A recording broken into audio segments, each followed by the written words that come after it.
اس لیے میں نے گارڈز کو بھی کہا اور خود بھی تمہارے تعاقب میں نکل پڑا۔ قاسم نے عمار کو تفصیل بتاتے ہوئے کہا۔ قاسم کے چیف سیکیورٹی آفیسر نعمان نے ان دونوں کی طرف دیکھتے ہوئے کہا، ہم سے بے وقوفی ہوئی، جلد بازی میں ہم اس چور کے جھانسے میں آ گئے۔ ہمیں کم از کم 1-2 گارڈ اس کوٹھی میں چھوڑنے چاہیے تھے، اور اس کے علاوہ مسٹر عمار، تمہاری پوزیشن بھی مشکوک ہے۔ جہاں سے چوری ہوتی ہے وہاں بھی تم موجود تھے، جہاں چور آ کر ٹھہرتا ہے وہ جگہ بھی تمہاری۔ چور بھاگ کر نکلنے میں کامیاب ہو جاتا ہے، وہ بھی تمہاری وجہ سے۔ نعمان تو اتنا کہہ کر چپ ہو گیا، مگر عمار کا ذہن تو جیسے بھگ سے اڑ گیا۔ وہ غصے سے اٹھ کھڑا ہوا اور چلانے لگا، تمہیں لگتا ہے یہ سب میں نے کروایا ہے؟ میں جو قاسم کا بچپن سے دوست ہوں، ہر مشکل میں اس کے ساتھ کھڑا رہا، تمہاری اتنی ہمت کیسے ہوئی؟ کول ڈاؤن عمار، مگر یہ بھی تو دیکھو نعمان کی باتوں میں وزن ہے۔ قاسم نے آہستہ سے کہا تو عمار کو لگا جیسے کسی نے اس کے سر پر لٹھ مار دی ہو۔ وہ بے یقینی سے قاسم کی طرف دیکھتا چلا گیا۔ اس کی نظروں میں اتنی تپش تھی کہ قاسم بے اختیار نظریں چرانے لگا۔ میرا خیال ہے ہماری دوستی یہیں تک تھی قاسم، جب اعتماد ہی اٹھ جائے تو دوستی کہاں رہتی ہے؟ میری کوشش ہوگی کہ آئندہ میری وجہ سے تمہارا کوئی نقصان نہ ہو، عمار نے زخمی لہجے میں کہا اور مڑ کر باہر کی طرف روانہ ہو گیا۔ جاتے جاتے قاسم کو اس کی آنکھوں میں نمی نظر آئی تو بے اختیار قاسم نے آگے بڑھ کر عمار کے کندھے پر ہاتھ رکھ کر کہا، یار سنو تو تم برا مان گئے، رکو تو۔ مگر عمار قاسم کا ہاتھ جھٹکتے ہوئے باہر چلا گیا۔ تھوڑی دیر بعد عمار کی گاڑی سٹارٹ ہونے کی آواز آئی اور عمار وہاں سے چلا گیا۔ آج ان کی بچپن کی دوستی کے رشتے میں بہت گہری دراڑ آ چکی تھی، جو اب بھرنا بہت مشکل نظر آ رہی تھی۔ اس ساری گفتگو کے درمیان نعمان کمرے کا جائزہ لینے میں مصروف رہا۔ آخر کار وہ قاسم کی طرف دیکھتے ہوئے بولا، کوئی ثبوت نہیں، کوئی ایسی چیز نہیں جس سے چور کا پتہ لگایا جا سکے، بس ایک یہ نمبر ہی ہے جس سے کچھ پتہ چل سکتا ہے۔ مگر وہ نمبر بھی بیکار نکلا، کیونکہ جب اس نمبر پر رابطہ کیا گیا تو وہ کسی کھوکے والے پی سی او کا موبائل نمبر تھا، جو اپنے موبائل سے پی سی او کا کام بھی لے رہا تھا۔ جب اس سے پوچھا گیا تو اس نے کہا، صاحب پتہ نہیں کتنے آتے ہیں کال کرنے، اب کیا پتہ کون تھا، میرا کھوکھا چوک میں ہے اور بہت چلتا ہے صاحب، کھوکے والے نے فخریہ انداز میں بتایا۔ ناکام اور مایوس قاسم اور گارڈ جب واپس لوٹنے لگے تو بے اختیار اس تجربہ کار چیف سیکیورٹی آفیسر کے منہ سے یہ الفاظ قاسم کو سنائی دیے، کوئی انتہائی ذہین چور تھا، ہر پہلو کا خیال رکھا اس نے، عام طور پر ایسی ذہانت اور بروقت منصوبہ سازی دیکھنے کو نہیں ملتی۔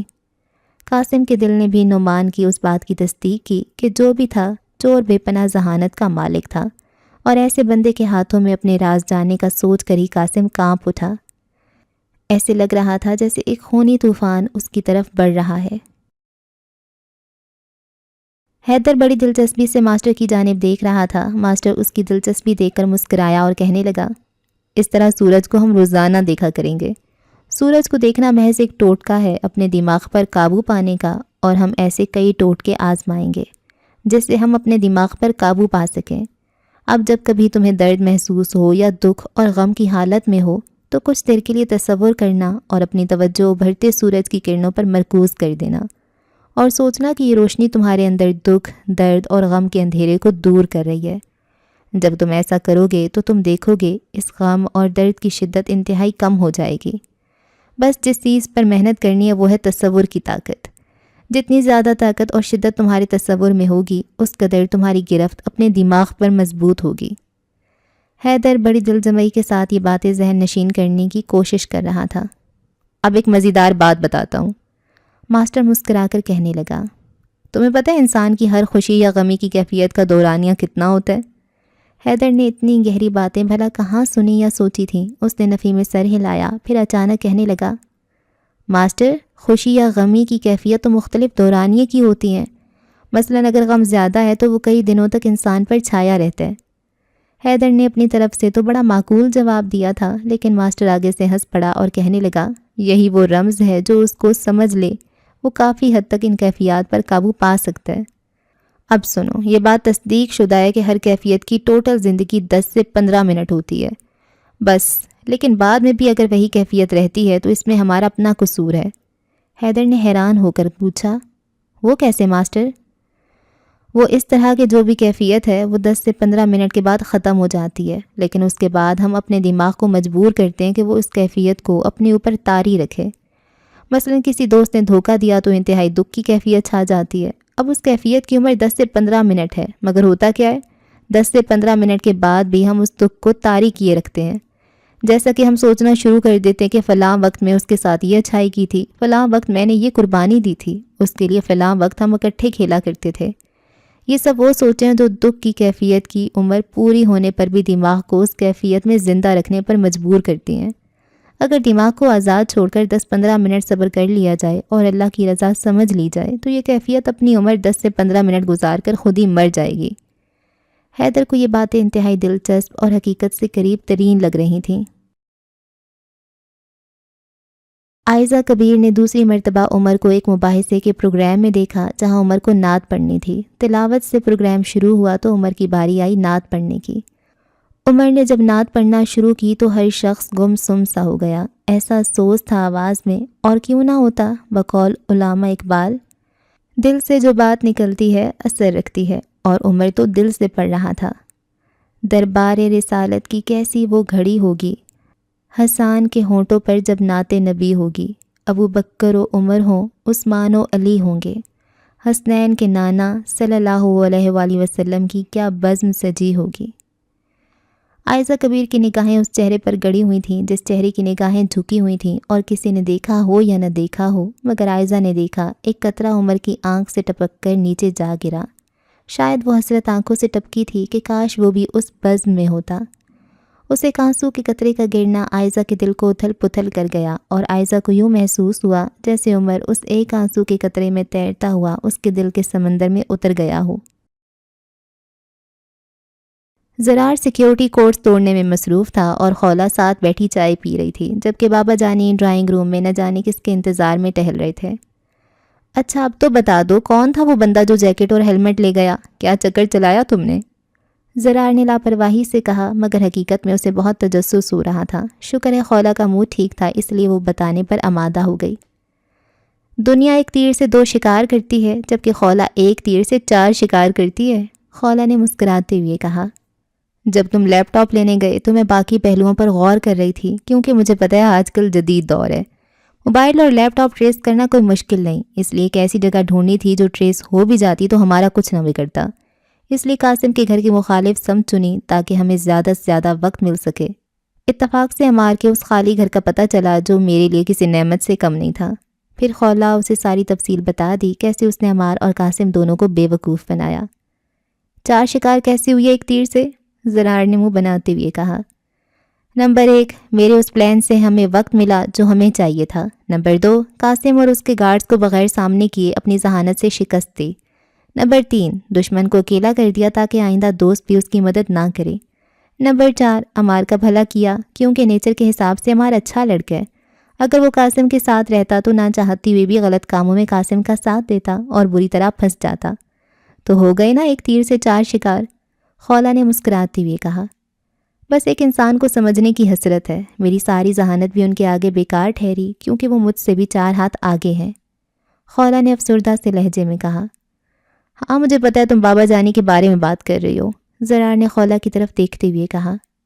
کبھی کبھی تو مجھے لگتا ہے میں اپنے بابا کو بالکل نہیں جانتی، ان کا بس ایک باپ والا روپ ہمارے سامنے ہے، اور وہ کون ہے پتہ نہیں۔ تمہیں تو یاد ہی ہوگا جب ہم چھوٹے تھے تو بابا کے پاس پتہ نہیں کون کون آتے تھے، اور بابا جانی ان کو لے کر خاص کمرے میں چلے جاتے تھے جہاں جانے کی ہمیں اجازت نہیں تھی۔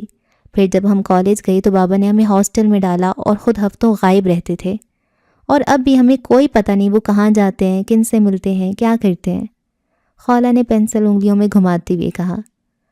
لیکن خولا پھر بھی وہ ہمارے بیسٹ بابا ہیں، جیسی انہوں نے ہماری تربیت کی، 8 تک خود پڑھایا، ہوم سکولنگ کی، ہماری تربیت کی، اور ہمارا بچپن جیسے گزرا ہے، تم خود بتاؤ ایسا بچپن کسی اور کا گزرا ہے بھلا؟ زرار کے لہجے میں بابا کے لیے بہت عزت تھی۔ ہاں تم ٹھیک کہہ رہے ہو، ہمارا بچپن واقعی منفرد تھا، خولا نے اقرار کرتے ہوئے کہا۔ اس سے پہلے کہ وہ کوئی اور بات کرتے، ان کی بھانجی ام ہانی اندر داخل ہو کر کہنے لگی، زرار بھیا آپ کو بابا جانی بلا رہے ہیں۔ اس کی زبان پر شروع ہی سے زرار کے لیے بھیا اور خولا کے لیے آپی کا لفظ نکلتا تھا۔ زرار ڈرائنگ روم کی طرف بڑھا، اور جب ڈرائنگ روم میں داخل ہوا تو سامنے صوفے پر ایک اجنبی کو بیٹھے دیکھا جو تھا تو اس کا ہی ہم عمر، سفید سوٹ پر کالی واسکٹ، آنکھوں پر سیاہ چشمہ، باروب چہرہ، کچھ ایسی شخصیت تھی جسے دیکھ کر خود بخود اگلا بندہ مروب ہو جاتا۔ اس نے سلام کیا اور زرار سے گرم جوشی سے ہاتھ ملایا۔ ہاتھ ملاتے ہوئے بھی زرار کو اندازہ ہو گیا کہ نوارد کے ہاتھوں کی ہتھیلیاں کھردری ہیں اور ہاتھ مضبوط ہیں، جس کا مطلب تھا وہ ہاتھ مشقت کے عادی ہیں۔ زرار اپنا لیپ ٹاپ لے آؤ، بابا جانی نے کہا۔ زرار الٹے پاؤں واپس ہوا اور لیپ ٹاپ لے آیا۔ جاؤ تم اپنے روم میں، پاپا جانی نے اس اجنبی کے پاس بیٹھتے ہوئے کہا۔ مگر بابا بھی کچھ فائلز رہتی ہیں ڈیکوڈ کرنا، زرار نے احتجاج کرتے ہوئے کہا۔ وہ اس مختصر سی میٹنگ میں شامل رہنا چاہتا تھا تاکہ اس کا تجسس دور ہو سکے کہ آخر یہ چکر کیا ہے۔ زرار اب تم جاؤ، بابا نے اطمینان سے کہا۔ اس دوران پاس بیٹھے منصور کی انگلیاں تیزی سے لیپ ٹاپ پر چلنا شروع ہو گئی تھیں، جو اس بابا کی بات کی تصدیق کر رہی تھیں۔ بابا کی بات میں ایسا تحکم ضرور تھا۔ زرار آگے سے کچھ نہ بول سکا اور مایوس ہو کر واپس ہو لیا۔ جب وہ دروازے کے پاس پہنچا تو اسے منصور کی آواز سنائی دی۔ میتھڈ اچھا ہے لیکن یہ بہت پرانا ہو چکا ہے اور اس میں وقت لگتا ہے۔ اس سے زیادہ ماڈرن ٹیکنیکس موجود ہیں ڈیکوڈ کرنے کی، جن میں وقت بہت کم لگتا ہے، وہ سیکھو۔ زرار نے پیچھے مڑ کر دیکھا تو وہ جناب لیپ ٹاپ پر مصروف لاپرواہی سے اسے نصیحت کر رہے تھے۔ زرار کا نہ جانے کیوں خون کھول اٹھا۔ یہ سمجھتا کیا ہے خود کو، اس نے دل میں سوچا۔ جب وہ روم میں پہنچا تو خولا روم میں ٹہل رہی تھی۔ اس نے زرار کو حیرت سے دیکھا اور کہا، تم کیوں آ گئے؟ آیا نہیں، نکال دیا گیا ہوں، زرار نے جل بھن کر کہا۔ اوہ، اب ہمیں کیسے پتہ چلے گا کہ یہ کیا چکر ہے؟ خولا نے پریشانی سے کہا۔ میں کیا کہہ سکتا ہوں، زرار کا موڈ آف ہو چکا تھا۔ مجھے کچھ کرنا ہوگا، چوری چھپے سننا ہوگا اور اس کے علاوہ کوئی چارہ نہیں، خولا نے ہچکچاتے ہوئے کہا۔ دیکھ لو، بابا کو پتہ چلا نا تو ہماری خیر نہیں، پہلے انہوں نے بہت رعایت دی ہے، زرار نے پریشان ہو کر کہا۔ نہیں پتہ چلے گا، میں دروازے کے باہر کان لگا کر سنوں گی، جیسے کوئی باہر آنے لگے تو ساتھ والے کمرے میں چلی جاؤں گی۔ مجھ سے نہیں تجسس برداشت ہو رہا، شاید اسی بہانے بابا کی سرگرمیاں بھی پتہ چل جائیں، خولا نے کہا اور ڈرائنگ روم کی طرف جانے لگی۔ میں باہر کھڑکی کی طرف جا رہا ہوں، میں وہاں سے سنتا ہوں، زرار نے پرجوش ہو کر کہا اور باہر کی طرف چل پڑا۔ خولا ڈرائنگ روم کے دروازے کے باہر پہنچی اور دروازے کے بالکل ساتھ لگ کر کھڑی ہو گئی۔ اسے مدھم آوازیں سنائی دینے لگیں۔ مزید کلیئر سننے کے لیے اس نے کان دروازے سے لگا دیا۔ دوسری طرف زرار کھڑکی سے کان لگائے کھڑا تھا۔ کھڑکی پر پردہ تھا، اس لیے اسے کوئی ڈر نہیں تھا کہ کوئی اندر سے دیکھ لے گا۔ پھر بھی احتیاطاً وہ کھڑکی کے آگے نہیں گیا بلکہ کھڑکی کے ساتھ دیوار سے لگ کر کھڑا ہو گیا۔ انہیں آواز سنائی دی منصور کی، جو کہہ رہا تھا، سر، بلیک ہنٹ کے حوالے سے یہ بہت اہم راز ہے، اللہ کی مہربانی جو اللہ نے یہ سیدھا ہماری جھولی میں ڈال دیا، اب آپ۔ یہاں تک کہہ کر منصور چپ ہو گیا۔ خولا اور منصور نے کان اور زور سے چپکا دیے تاکہ غور سے سن سکیں۔ سر، آپ کا بیٹا اور آپ کی بیٹی ہماری باتیں سننے کی کوشش کر رہے ہیں، ایک دروازے کے پیچھے اور ایک کھڑکی کے پیچھے۔ انہیں منصور کی آواز سنائی دی تو ان دونوں کی دماغ ہی گھوم گئے۔ خولا، زرار! بابا جانی دھاڑے۔ ان کی دھاڑ سن کر زرار اور خولا کے ہاتھ پاؤں پھول گئے اور وہ گھبرا کر واپس کمرے کی طرف بھاگے۔ خولا کمرے میں پہنچی ہی تھی، زرار بھی بھاگتا ہوا آ گیا۔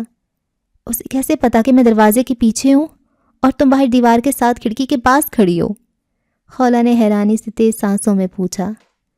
شاید اس کے پاس دیواروں کے پار دیکھنے کی شکتی ہے، اور اب تیاری کرو، بہت زبردست کلاس ہونے والی ہے، زرار نے چڑھ کر جواب دیا۔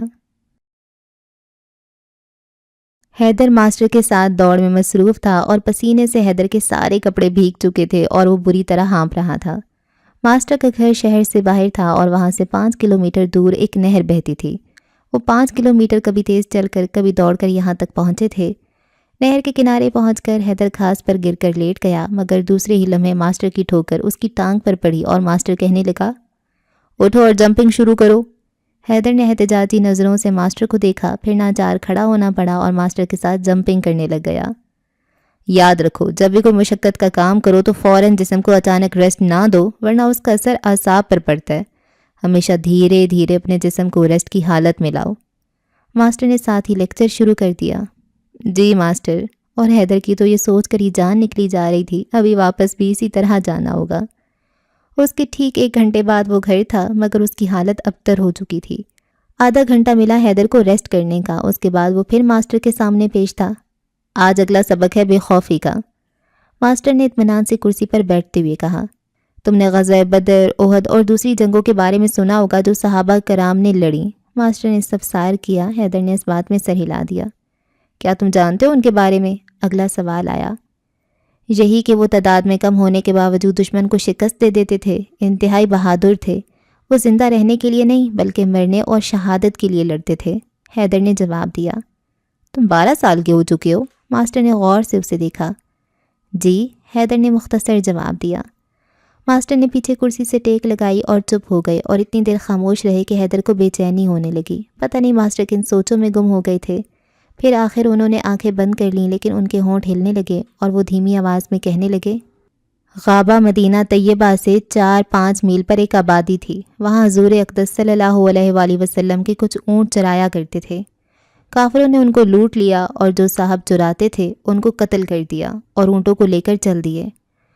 لٹیرے گھوڑوں پر سوار تھے اور ہتھیار لگائے ہوئے تھے۔ اتفاقاً حضرت سلمہ بن عکو رضی اللہ عنہ صبح کے وقت پیدل تیر کمان لیے ہوئے غابہ کی طرف چلے جا رہے تھے کہ اچانک ان لٹیروں پر نگاہ پڑی۔ بچے تھے، دوڑتے بہت تھے، کہتے ہیں کہ ان کی دوڑ ضرب المثل اور مشہور تھی۔ یہ اپنی دوڑ میں گھوڑوں کو پکڑ لیتے تھے اور گھوڑا ان کو نہیں پکڑ سکتا تھا۔ اس کے ساتھ ہی تیر اندازی میں بھی مشہور تھے۔ حضرت سلمہ بن عکو نے مدینہ منورہ کی طرف منہ کر کے ایک پہاڑی پر چڑھ کر لوٹ کا اعلان کیا اور خود تیر کمان ساتھ لیے ان لٹیروں کے پیچھے دوڑ گئے، حتیٰ کہ ان کے پاس پہنچ گئے اور تیر مارنے شروع کیے اور پھرتی سے مسلسل تیر برسائے کہ وہ لوگ سمجھے کہ کوئی بڑا مجمع آ گیا ہے۔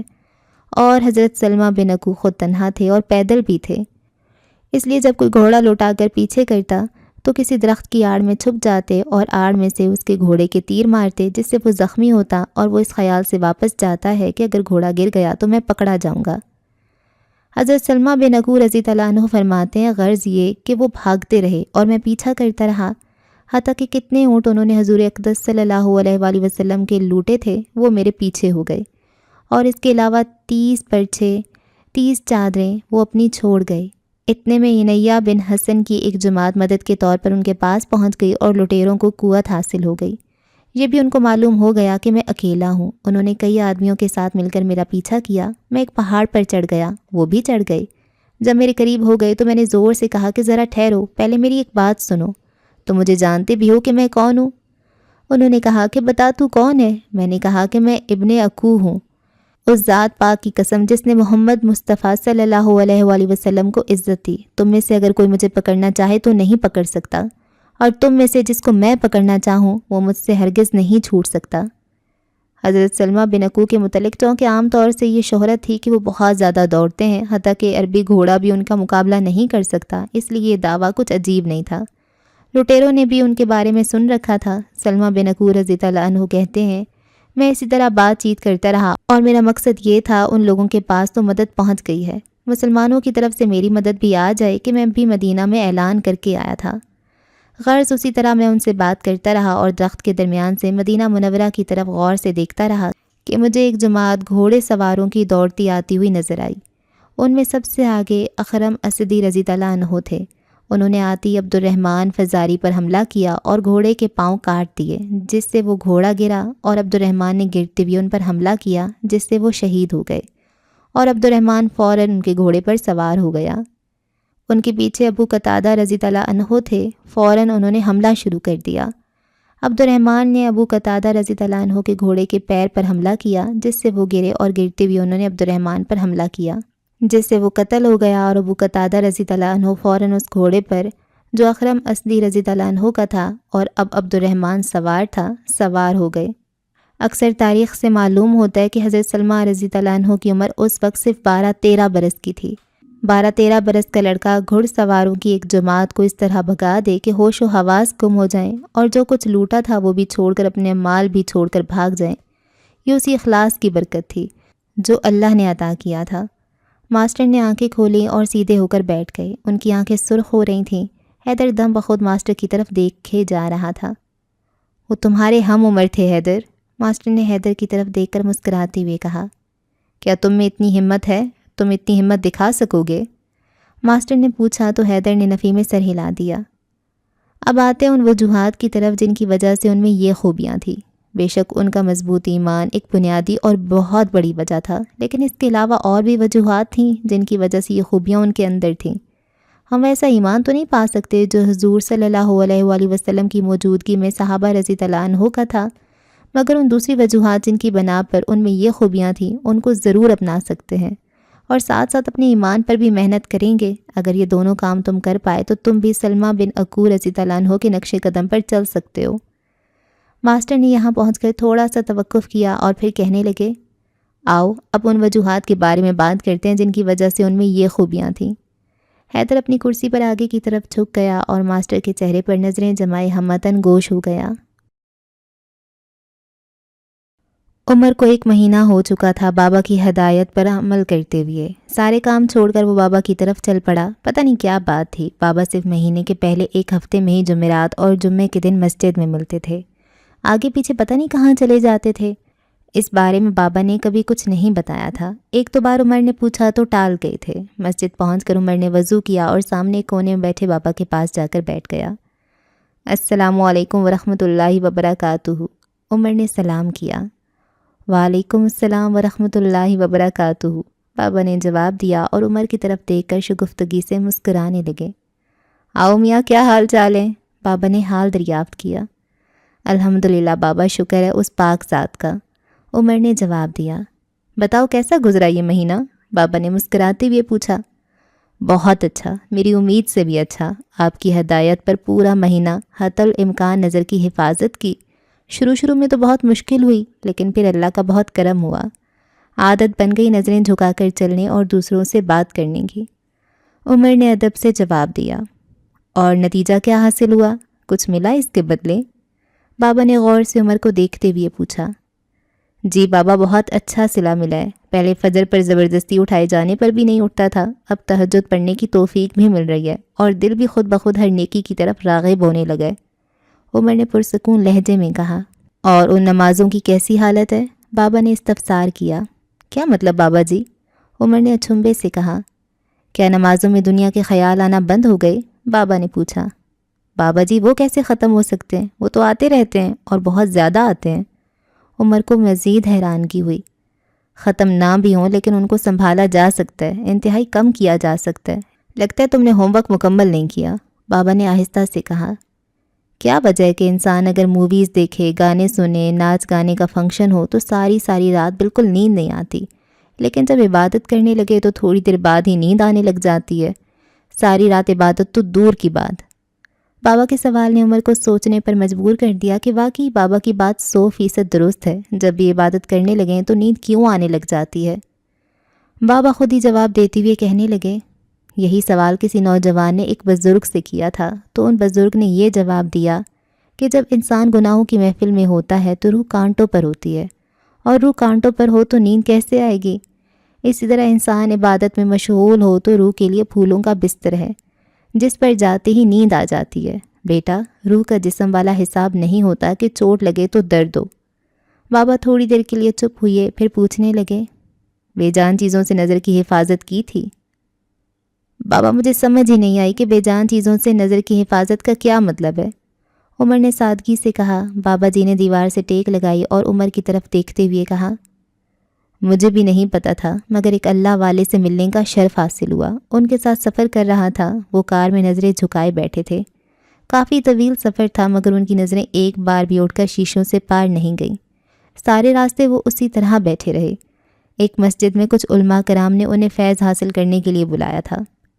تھوڑی حیرت ہوئی مجھے تو میں نے ان سے پوچھ لیا جب ہم منزل پر پہنچے کہ آپ سارے راستے نیچے کیوں دیکھتے رہے؟ بابا اس بات کو درمیان میں چھوڑ کر کہنے لگے، بیٹا جو اللہ والے ہوتے ہیں ان کا ہر عمل نوٹ کیا کرو، کیونکہ ان کے ہر عمل کے پیچھے کوئی وجہ ضرور ہوتی ہے۔ ہاں تو میں نے ان سے پوچھا تو انہوں نے کہا راستے میں بے شمار سائن بورڈز لگے ہوتے ہیں جن پر تصاویر ہوتی ہیں، کچھ تو بیہودہ اور نیم اریاں بھی ہوتی ہیں، ان پر نظر پڑ جائے اس لیے میں باہر دیکھتا ہی نہیں۔ بابا تو خاموش ہو گئے، لیکن عمر حیرت کی شدت سے بابا کو دیکھنے لگا اور بولا، مطلب یہ کہ بے جان چیزوں سے نظر کی حفاظت کا مطلب سائن بورڈز وغیرہ ہیں؟ صرف سائن بورڈز ہی نہیں، اس کا مطلب ہے ہر ایسی چیز، ٹی وی، موبائل، فیس بک، رسائل، ہر وہ چیز جہاں آپ کی نظر صنف مخالف پر پڑتی ہو ان سے نظر کی حفاظت کرنی ہے۔ ایسے ہی تو تصویر حرام قرار نہیں دی گئی نا اسلام میں، یہاں تک کہا گیا ہے جس گھر میں تصویر ہو وہاں رحمت کے فرشتے نہیں آتے۔ بابا نے سنجیدگی سے کہا، مگر بابا یہ کیسے ممکن ہے؟ آج کے اس دور میں یہ ناممکن ہے۔ آپ کس دور کی باتیں کر رہے ہیں؟ یہ باتیں اگر کسی کے سامنے کر بیٹھوں گا تو میرا تو مذاق بن جائے گا، دقیانوس کہلاؤں گا۔ عمر کو سمجھ نہیں آ رہی تھی وہ کیسے بابا کو اپنی بات سمجھائے۔ آج کے دور میں یونیورسٹی، کالج میں ایک انسان آخر کہاں تک ان چیزوں سے بچ سکتا ہے بابا؟ عمر نے نفی میں سر ہلاتے ہوئے کہا۔ اور آج کے دور میں یونیورسٹی کے کتنے اسٹوڈنٹس ہیں جو ولی بننا چاہتے ہیں اور ایسا بننے کے لیے کوشش کرتے ہیں؟ بابا نے یہ سوال پوچھا تو عمر کو چپ لگ گئی۔ بیٹا تم میرے پاس آئے تھے، میں نے کہا تھا میں جتنی مدد کر سکوں گا تو میں بس اپنا فرض ادا کر رہا ہوں۔ بابا یہ کہہ کر چپ ہو گئے۔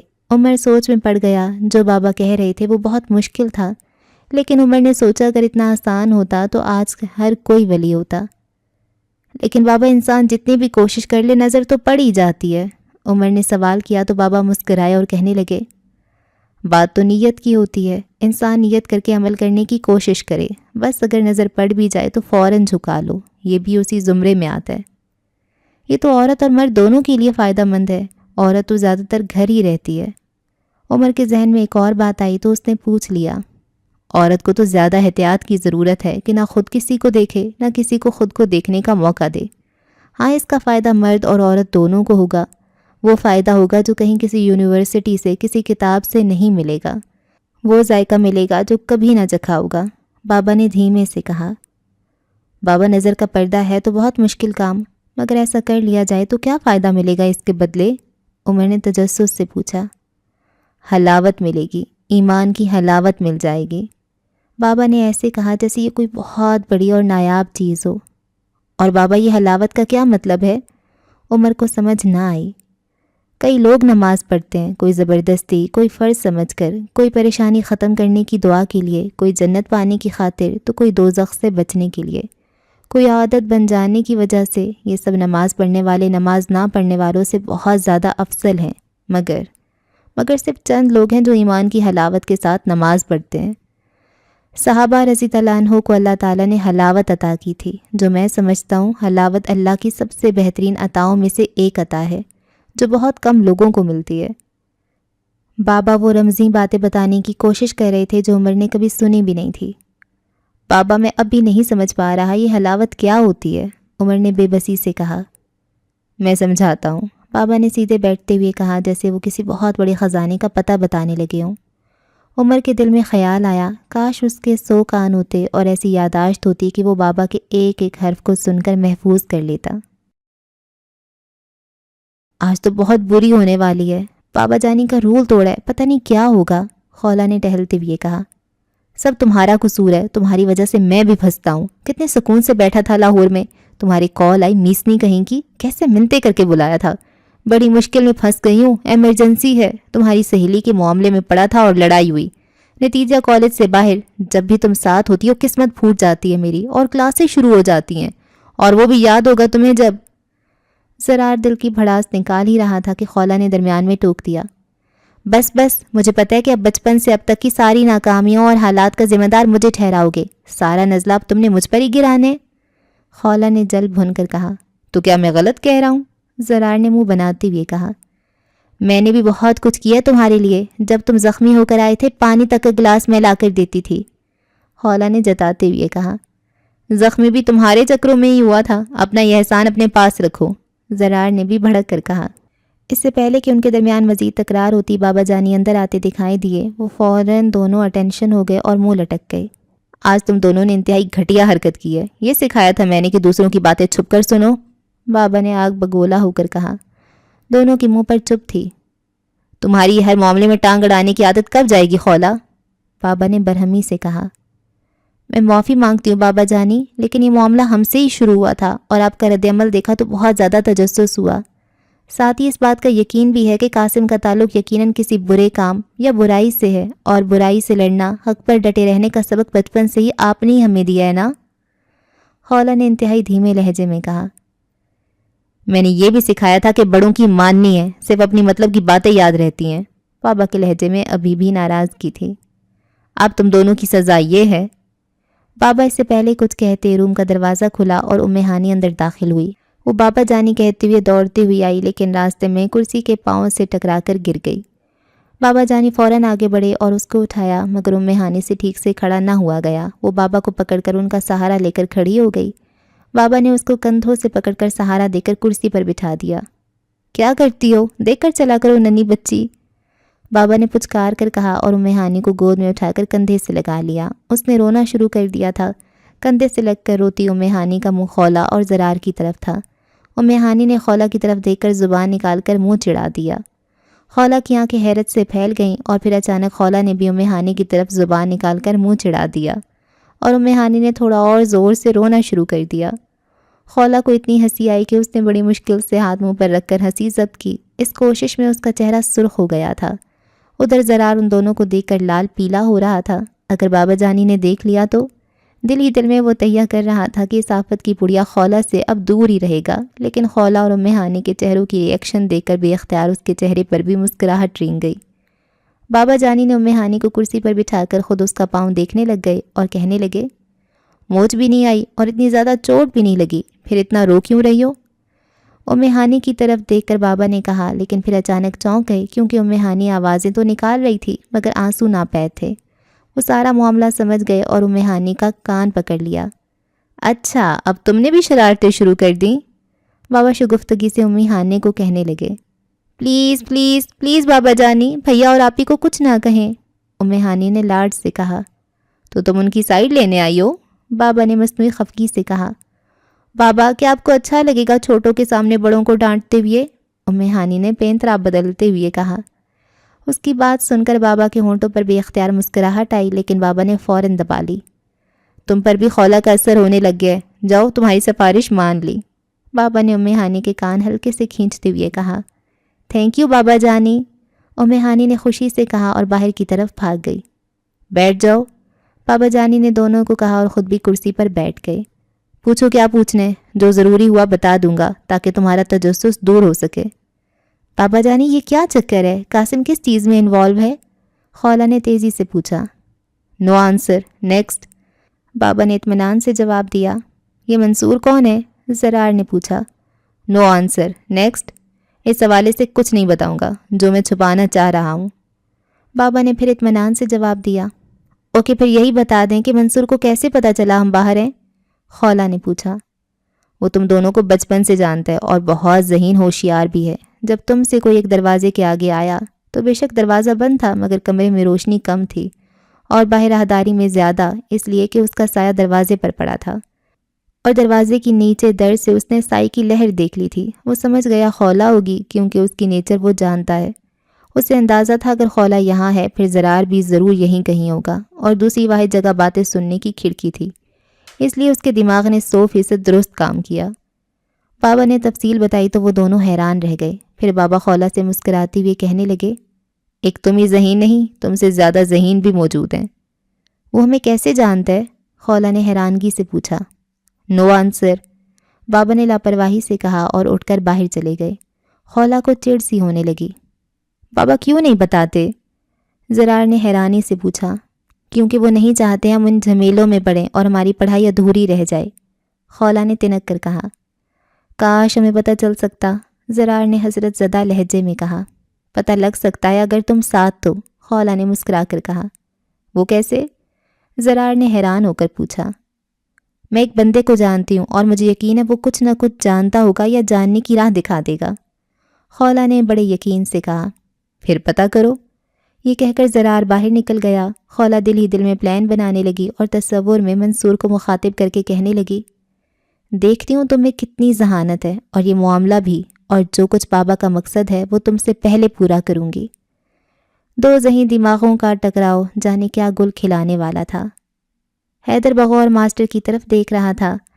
عرب میں رواج تھا کہ جب بھی بچہ پیدا ہوتا تو اسے دائی کے حوالے کر کے شہر سے دور دیہات وغیرہ میں بھیج دیتے تھے، جہاں وہ اپنے بچپن کے ابتدائی سال گزار کر واپس آ جاتا تھا۔ ایسا اس لیے کیا جاتا تھا کہ ایک تو بچہ صحت افزا مقام پر رہے، اور دوسرا اس لیے تاکہ بچہ بچپن سے ہی سختیوں اور مشکلات کا عادی ہو جائے، تیسرا اس لیے تاکہ وہ خالص لب و لہجہ سیکھ سکے۔ اس کے علاوہ وہاں لڑائیاں جھگڑے معمول کی بات تھیں، جس کی وجہ سے بچپن سے ہی بچے کو لڑائیوں کے داؤ پیچ، تیر اندازی، تلوار بازی وغیرہ کی طرف عموماً شوق اور رغبت رہتی تھی، اور اس طرف خصوصی توجہ بھی دی جاتی تھی۔ یہ وہ وجوہات ہیں جن کی بنا پر ایک ایسی شخصیت سامنے آتی تھی جو بہادر، جنگجو اور سختیوں کی عادی ہوتی تھی۔ ایمان کو ملا کر ان سب خصوصیات کی طاقت بہت زیادہ ہو گئی، اور ایمان خود ایک ایسی چیز تھی جس نے ان کی شخصیت کو مضبوط سے مضبوط تر بنا دیا، جس کی بنیاد پر صحابہ رضی اللہ عنہ نے وہ کامیابیاں سمیٹیں کہ دنیا حیران رہ گئی۔ ماسٹر یہاں پہنچ کر چپ ہو گیا، پھر بولے، آج ہم آسانیاں ڈھونڈتے ہیں، ہم چاہتے ہیں ہماری اولاد کو گرم ہوا تک نہ لگے، حالانکہ بچوں کو سختیوں کا عادی بنانا چاہیے۔ دوڑ، ورزش، لڑنے کا فن سیکھنا، ان چیزوں کا تو خواب و خیال بھی نہیں رہا اب، لیکن مجھے پتہ ہے عنقریب وہ دور آنے والا ہے جب یہ سب کرنا مجبوری بن جائے گی۔ ماسٹر وہ کیسے؟ کیا آپ کہہ رہے ہیں کیا تلواروں والا دور واپس آئے گا؟ حیدر نے حیرت سے پوچھا۔ یہ تو مجھے نہیں پتا، لیکن یہ کنفرم ہے، ایک نیا دور آنے والا ہے جس میں بہت کچھ بدل جائے گا، ماسٹر نے بڑے وثوق سے کہا۔ ماسٹر اس بارے میں کچھ بتائیں، حیدر نے تجسس سے پوچھا۔ سیٹھ حلیم بے چینی سے کمرے میں ٹہل رہے تھے جبکہ قاسم سر جھکائے کرسی پر بیٹھا تھا۔ برسوں کی کمائی نیک نامی داؤ پر لگ چکی ہے، اب پتہ نہیں وہ واقعی کوئی چور تھا یا کوئی ہمارے چہرے پہ نقاب کرنے پر تلا ہے، علیم نے بڑبڑاتے ہوئے کہا۔ قاسم کا جھکا سر مزید جھک گیا کیونکہ وہ اس معاملے میں خود کو قصوروار سمجھ رہا تھا۔ کیا بات ہے، میں کل سے تم دونوں کو بہت پریشان دیکھ رہی ہوں، قاسم کی ماں نیلم نے کمرے میں داخل ہوتے ہوئے کہا۔ کچھ نہیں، کچھ کاروباری مسائل ہیں جو تمہاری سبت سے باہر ہیں، علیم صاحب نے جھوٹ بولتے ہوئے کہا۔ ایسے بھی کون سے مسائل ہیں کہ تم دونوں کی نیندیں ہی اڑ گئی ہیں؟ نیلم نے جرا کرتے ہوئے کہا۔ کہا نہ کچھ نہیں، ہم ہینڈل کر لیں گے، علیم نے زج ہوتے ہوئے کہا۔ اسی دوران انٹرکام بجا اور گارڈ نے ان کی سیکیورٹی چیف نعمان کے آنے کی اطلاع دی۔ قاسم اور علیم تیزی سے نعمان کے کنٹرول روم کی طرف لپکے۔ کمرے میں داخل ہوئے تو سامنے نعمان کرسی پر بیٹھا پانی کی بوتل سے منہ لگائے پانی پینے میں مصروف تھا۔ اس کی حالت ابتر تھی، آنکھیں سرخ جیسے ساری رات سویا نہ ہو۔ کیا بنا، کچھ پتہ چلا؟ علیم نے بے تابی سے پاس آ کر پوچھا۔ نعمان نے نفی میں سر ہلاتے ہوئے کہا، میں نے موقع واردات کا جائزہ لیا ہے اور تحقیق بھی کی ہے، مگر وہاں کوئی سی سی ٹی وی کیمرہ نہیں، آس پاس اس سے کچھ آگے 2 کیمروں میں ایک سیاہ پوش جاتا نظر آیا بس۔ بائک کا ماڈل، کوئی پہچان، بائک کا نمبر، کچھ تو ملا ہوگا، علیم نے دانت بھینچتے ہوئے کہا۔ میں ان سارے پوائنٹس پر پہلے ہی کام کر چکا ہوں لیکن کوئی سراغ نہیں، وہ بہت ہوشیار تھا، بائک کا انتہائی کامن ماڈل استعمال کیا گیا ہے اور نمبر پر کیچڑ اور مٹی وغیرہ لگی تھی جس سے نمبر نہیں پڑھا جا سکتا، ایسا معلوم ہوتا ہے جیسے جان بوجھ کر لگائی گئی ہو، ویسے تو بائک بالکل صاف تھی، نعمان نے جواباً کہا۔ قاسم اور علیم دونوں کے چہرے افسردہ ہو گئے۔ پلان بنانے والا انتہائی ذہین ہے، اس نے کوئی بھی پہلو ایسا نہیں چھوڑا جہاں سے اس کا کوئی سراغ مل سکے، نعمان نے ٹھنڈی سانس بھر کر کہا۔ میں اس کھوکے پر بھی گیا جس کے موبائل سے عمار کو کال کی گئی تھی، وہاں سے بھی کال کرنے والے کا کچھ پتہ نہیں چل سکا، البتہ اس کے سامنے والی دکان کے باہر کیمرہ لگا تھا جس کی سی سی ٹی وی فوٹیج میں لے آیا ہوں، نعمان نے ایک یو ایس بی جیب سے نکالتے ہوئے کہا اور اپنے لیپ ٹاپ سے لگا کر اس میں ایک ویڈیو پلے کر دی۔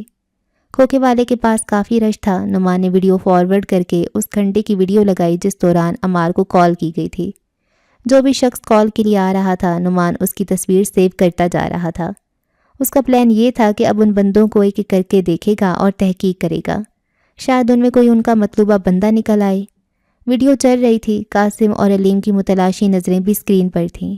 ایک عبایا پہنے نقاب پوش عورت کھوکے پر آئی، کھوکے والے نے اس کی بات سن کر موبائل اسے پکڑا دیا۔ لڑکی کافی دیر موبائل پر نہ جانے کیا کرتی رہی، پھر جا کر اس نے کال کر کے فون کان سے لگایا تھا۔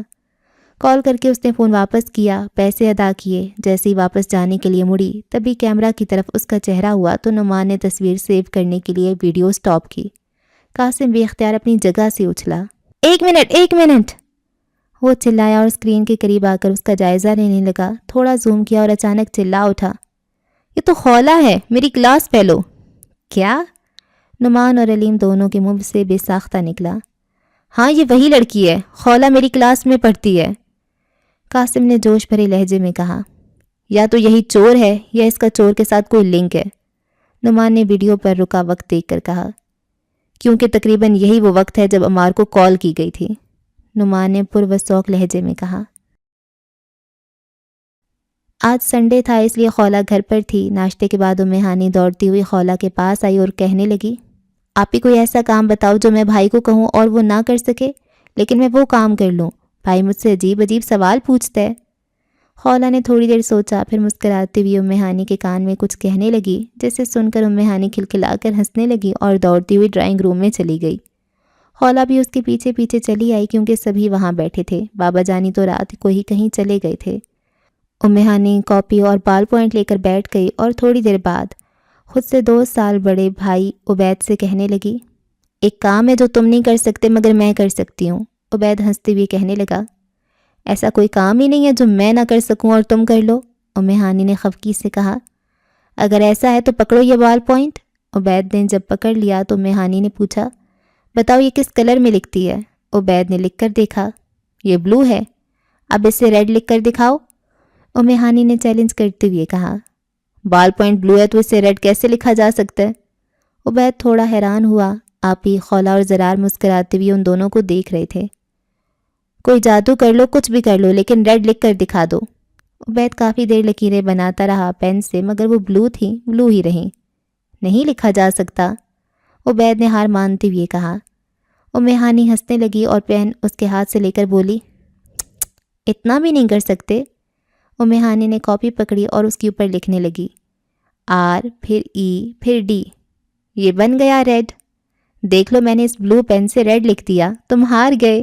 عبید کھسیانی سی ہنسنے لگا، لو یہ بھی کوئی بات ہوئی؟ آپی تو بھائی جان کے بغیر بور ہو رہی ہیں۔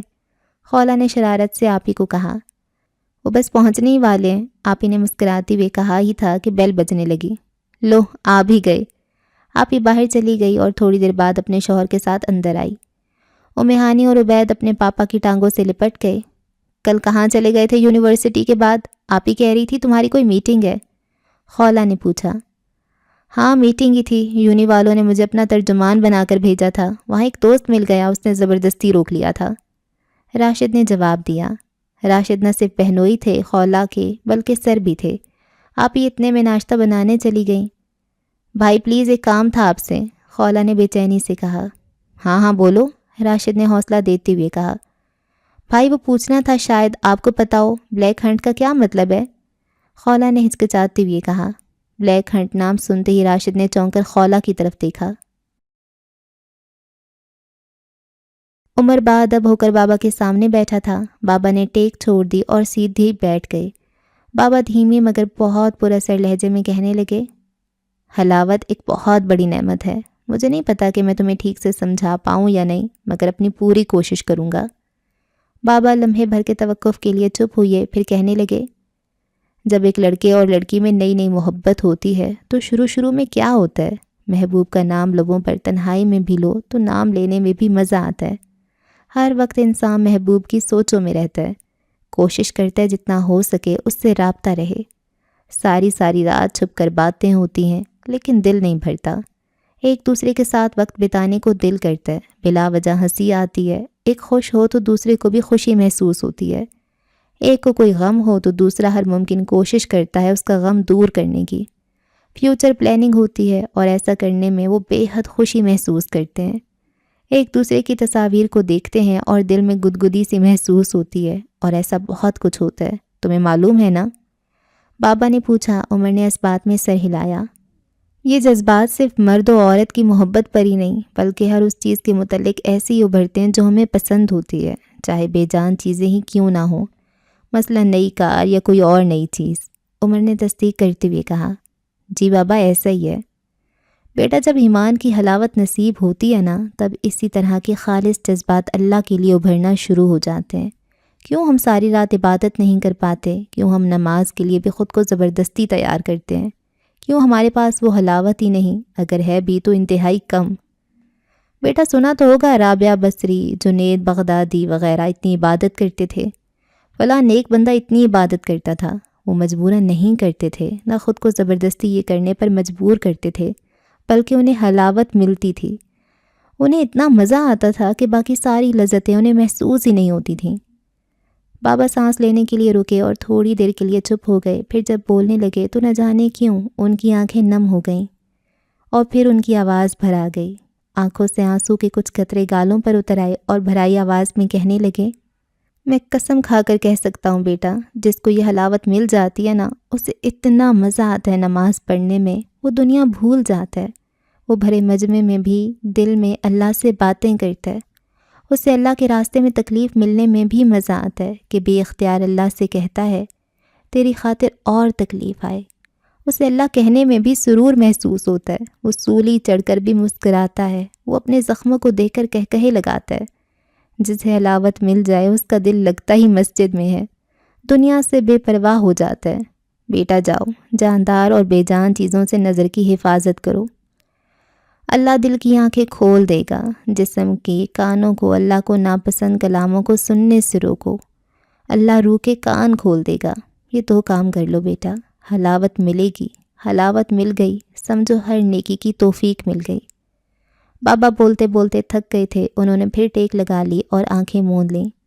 عمر خاموشی سے اٹھا اور سلام کر کے واپس ہو لیا۔ بابا نے زیر لب سلام کا جواب دیا۔ جب عمر دروازے سے باہر نکلنے لگا تو اس نے پیچھے مڑ کر دیکھا، بابا سجدے میں پڑے تھے اور ان کا جسم ہچکولے کھا رہا تھا۔ اس منظر نے ایسا دل پر اثر کیا کہ عمر کی آنکھوں میں بھی نمی آ گئی۔ مسجد کے صحن میں کھڑے ہو کر اس نے آسمان کی طرف دیکھا اور گھٹنوں کے بل بیٹھ کر دونوں ہاتھوں سے جھولی اٹھا کر دل ہی دل میں کہنے لگا، یا اللہ، میں نے آج تک کسی کے سامنے جھولی نہیں پھیلائی، تو جانتا ہے، یا اللہ آج پہلی بار تیرے سامنے جھولی پھیلا رہا ہوں، میں مانگتا ہوں، فقیر ہوں، تجھے تیری رحمت کا واسطہ دیتا ہوں، مجھے ایمان کی حلاوت نصیب فرما، مجھے ایمان کی حلاوت نصیب فرما۔ بے اختیار اس کی آنکھوں سے 2 آنسو کے قطرے اس کی جھولی میں جا گرے۔ ادھر ایک نوجوان عشق حقیقی کی طلب میں تڑپ رہا تھا، ادھر عشق مجازی کی ابتدا ہو چکی تھی۔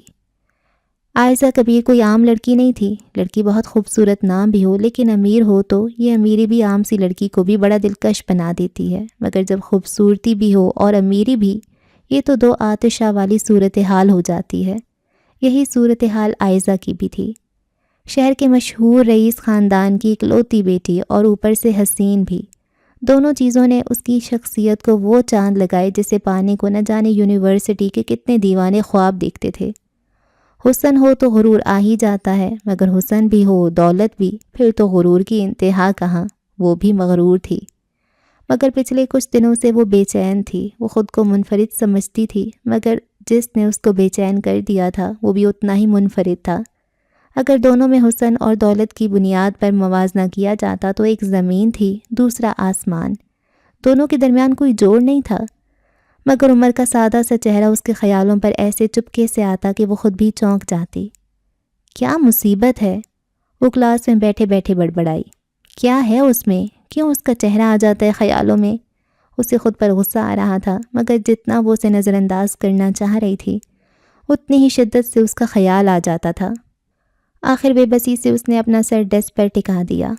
کہیں قریب ہی کسی نے موبائل پر غزل لگا رکھی تھی، اے زندگی میں ڈھونڈوں کہاں، تجھے ڈھونڈوں کہاں، ندیہ کی لہروں میں، اپنوں میں غیروں میں، پھولوں میں کلیوں میں، سپنوں کی گلیوں میں، تتلی کے رنگوں میں، اڑتے پتنگوں میں، کھلتے گلابوں میں، بہتے چنابوں میں، 7 آسمانوں میں، سارے جہانوں میں، آواز دے تو ہے جہاں، اے زندگی میں ڈھونڈوں کہاں، تجھے ڈھونڈوں کہاں، دیکھا نہیں ہے پھر بھی تیری صورت بنتی رہتی ہوں، تیری آنکھوں کی اپنے دل پر دستک سنتی رہتی ہوں، کوئل کی کوکو میں، سندل کی خوشبو میں، بادل کے آنچل میں، ہر لمحہ ہر پل میں، گاؤں کے پنگھٹ پہ، گلیوں کی چوکھٹ پہ، برفیلی راہوں میں، پیڑوں کی باہوں میں، 7 آسمانوں میں، سارے جہانوں میں، آواز دے تو ہے جہاں، اے زندگی میں ڈھونڈوں کہاں۔ عائشہ ان لفظوں میں کھو گئی تھی، اسے لگ رہا تھا جیسے واقعی اس کی زندگی کھو گئی ہے اور اب اسے اپنی زندگی کو ڈھونڈنا ہے۔ سیٹھ حلیم اور قاسم اپنے سیکیورٹی چیف کے ساتھ بیٹھے پلان بنا رہے تھے کہ آگے کیا کرنا ہے اور کس طرح کرنا ہے اپنے آپ کو بچا کر۔ نعمان کہہ رہا تھا، جیسے اس چور نے ذہانت دکھائی ہے، اب ہماری باری اپنی ذات دکھانے کی، جو غلطی اس نے کی ہے ہم وہ غلطی نہیں دہرائیں گے۔ میں نے جگہ کا تعین کر لیا ہے، وہ اپنی بہن کے گھر رہتی ہے، یونی سے اس گھر کے راستے میں شہر کا سب سے بڑا قبرستان پڑتا ہے، وہ جگہ بیسٹ ہے، آس پاس کوئی کیمرہ بھی نہیں، لنک روڈ ہونے کی وجہ سے ٹریفک بہت کم ہے، صرف 2 گارڈز بہت ہوں گے اس کام کے لیے، جو گن پوائنٹ پر اسے اغوا کر کے فارم ہاؤس لے آئیں گے، جہاں ہم اس کے انتظار میں ہوں گے۔ نقاب میں سامنے آئیں گے، ضرورت پڑی تو وہیں دفنا دیں گے۔ نعمان نے بڑی صفاقی سے کہا۔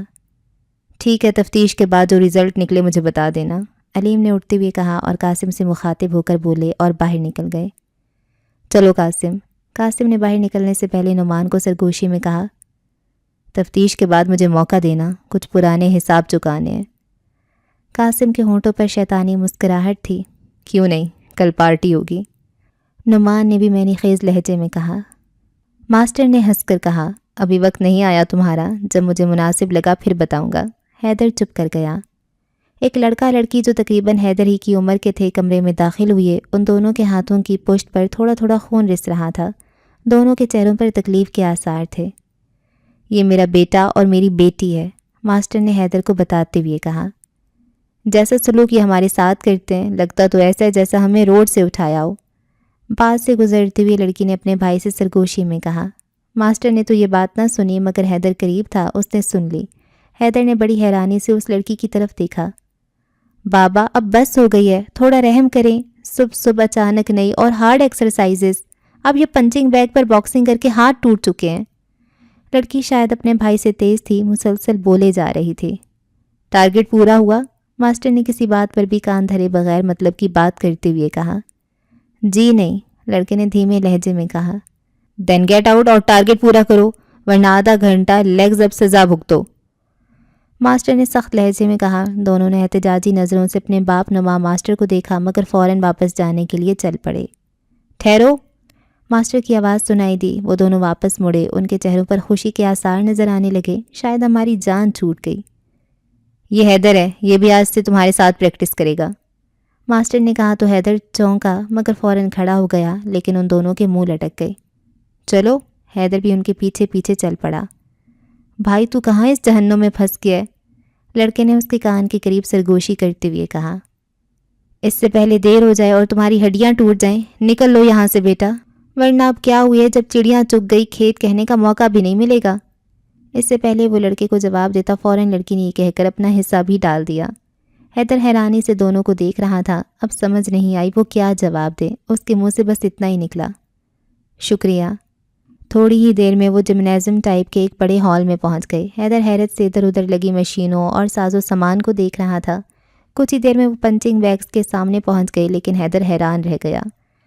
وہ موویز بھی دیکھتا تھا، مگر ایسے پنچنگ بیگز اس نے پہلے کبھی نہیں دیکھے تھے۔ وہ پورے کے پورے انسان نما تھے۔ اگر وہ پہلے سے موجود 2 ایسے بیگز پر پنچنگ کے نشانے نہ دیکھتا تو وہ یہی سمجھتا یہ انسان کے پتلے ہیں۔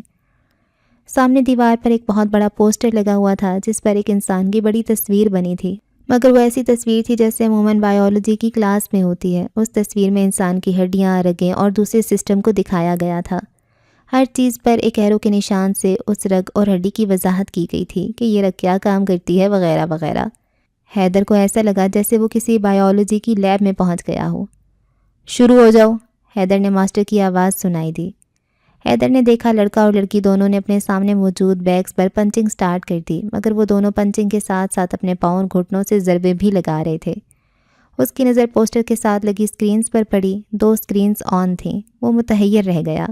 اس پر بھی ایک انسان نظر آ رہا تھا۔ اس نے نوٹ کیا جیسے ہی اس لڑکے یا لڑکی کا پنچ یا ٹھوکر بیگ کو لگتی، سامنے سکرین پر کچھ نمبرز لکھے ہوئے آتے اور ساتھ ہی اس انسان کے جسم پر ایک سرخ دھبا سا ظاہر ہوتا۔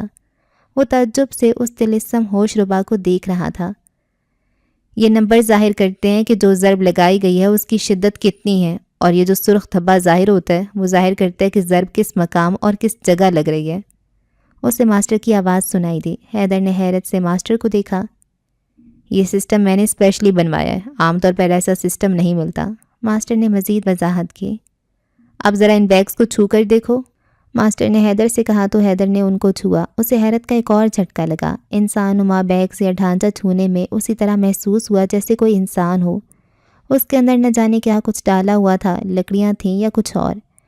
حیدر نے اس انسان نما بیگ کا ہاتھ پکڑا تو بالکل انسان کی ہڈیوں کی طرح اسے ہڈیاں محسوس ہوئیں اور گوشت کی جگہ گوشت کی طرح محسوس ہوا۔ اگر کوئی آنکھیں بند کر کے اسے پکڑتا تو اسے ایسا ہی لگتا جیسے کسی انسان کو پکڑ لیا ہو۔ سامنے ایک کمپیوٹر رکھا تھا جس کے پیچھے کرسی پر ماسٹر بیٹھ گیا اور بٹنوں ماؤس کے ساتھ کچھ چھیڑ چھاڑ کی تو ایک اور ایسا بیگ اوپر لگی تاروں کے ساتھ کھینچتا ہوا نیچے آ گیا۔ اس پر سرخ دائرے بنے ہوئے تھے۔ حیدر نے غور کیا کہ اس لڑکی اور لڑکے کے بیگز پر وہ دائرے نہیں بنے تھے۔ تم اب شروع کرنے جا رہے ہو، اس لیے شروع سے شروع کرتے ہیں۔ ان دائروں کے عین بیچ تمہارا مکہ جتنا زور ہے اس زور سے لگنا چاہیے۔ آج صرف تمہیں پنچنگ ہی کرنی ہے، ککنگ بعد میں سٹارٹ ہوگی۔ تم دونوں بیٹھ جاؤ۔ ماسٹر نے ان تینوں کو ہدایات دیں۔ وہ دونوں بیٹھ گئے۔ جب حیدر اس بیگ کے سامنے آیا اس نے دیکھا سامنے ایک نئی اسکرین روشن ہو چکی ہے۔ تینوں اسے دیکھ رہے تھے۔ لڑکی اور لڑکے کے دیکھنے کے انداز میں دلچسپی تھی۔ حیدر نے دل ہی دل میں سوچا اسے بہت اچھی کارکردگی دکھانا ہوگی، اگر ان دونوں سے بڑھ کر نہ بھی ہو تو ان سے کم بھی ہرگز نہ ہو۔ اس نے پوری طاقت سے مکہ کن پٹی پر بنے دائرے میں مارا تو اس کا ہاتھ جھنجھنا اٹھا۔ ایک تیز درد کی لہر اسے اپنے جسم میں محسوس ہوئی۔ اوکے جی، تو اس ایپیسوڈ کو ہم یہاں پہ ختم کرتے ہیں۔ اور کیا کچھ ہو رہا ہے، بہت سی چیزیں ایٹ اے ٹائم چل رہی ہیں۔ اور مجھے پتہ کیا لگ رہا ہے کہ وہ جو ماسٹر جی ہیں وہ ان دونوں کے بابا ہیں، اور یہ شاید کوئی سیکرٹ ایجنٹ ہیں اور انہوں نے اپنے بچوں کو بھی تربیت دی ہے۔ منصور حیدر تو نہیں ہے نا؟ ہاں وہ کوئی اور ہی ہوگا، مے بی ہو۔ اور اچھا یہ کوئی تنظیم شنظیم ہے، اس میں نا کچھ سیکرٹ چیزیں ہیں، بلیک ہنٹ کیا ہے، اور کیا ہے یہاں پہ، اور قاسم اب وہ ان کے ساتھ کیا کرے گا؟ ان کو تو پتہ چل گیا ہے کہ یہ بندی جو ہے خولا اسی نے ہمارے ساتھ گیم کی ہے، تو وہ اب اس کو پکڑ لیں گے۔ پر اس کو بھی تو ٹریننگ ملی ہوئی ہے، مے بی وہ ان کا مقابلہ کر لے اچھے سے اور بچ جائے، ہے نا؟ اور عمر کی بھی آہستہ آہستہ جرنی چل رہی ہے، اور وہ ایک اور لڑکی تھی عائزہ، اس کے ساتھ کیا ہوگا؟ بہت سی چیزیں اکٹھی چل رہی ہیں، مزہ آ رہا ہے مجھے تو۔ آپ بتائیں آپ کو کیسا لگ رہا ہے؟ ایک وہ ٹپیکل ناول نہیں ہے جو آج کل ہم نارملی پڑھ رہے ہوتے ہیں، جس میں ہر کسی کے حسن کے قصیدے ہوتے ہیں، اس کی ایسی آنکھیں تھی، اس کا اتنا قد تھا، اس کی ایسی داڑھی تھی، اس کے ایسے بال تھے، اس کے ایسے دودھیا ہاتھ تھے تو ویسا تو اس میں کچھ نہیں ہے، یہ ٹپیکل ناول تو بالکل نہیں ہے۔ اس میں اسلام ہے، ہسٹری کے بارے میں بہت کچھ پتہ چل رہا ہے، تو ناول پڑھتے پڑھتے آپ کو بہت سی چیزیں پتہ چل جائیں تو میرے خیال سے یہ بڑا پلس پوائنٹ ہے۔ تو اس میں بہت سی چیزیں اکٹھی ہیں، تو آگے دیکھتے ہیں آگے ہوتا ہے کیا۔ مجھے رکھیں دعا میں یاد۔ اللہ حافظ۔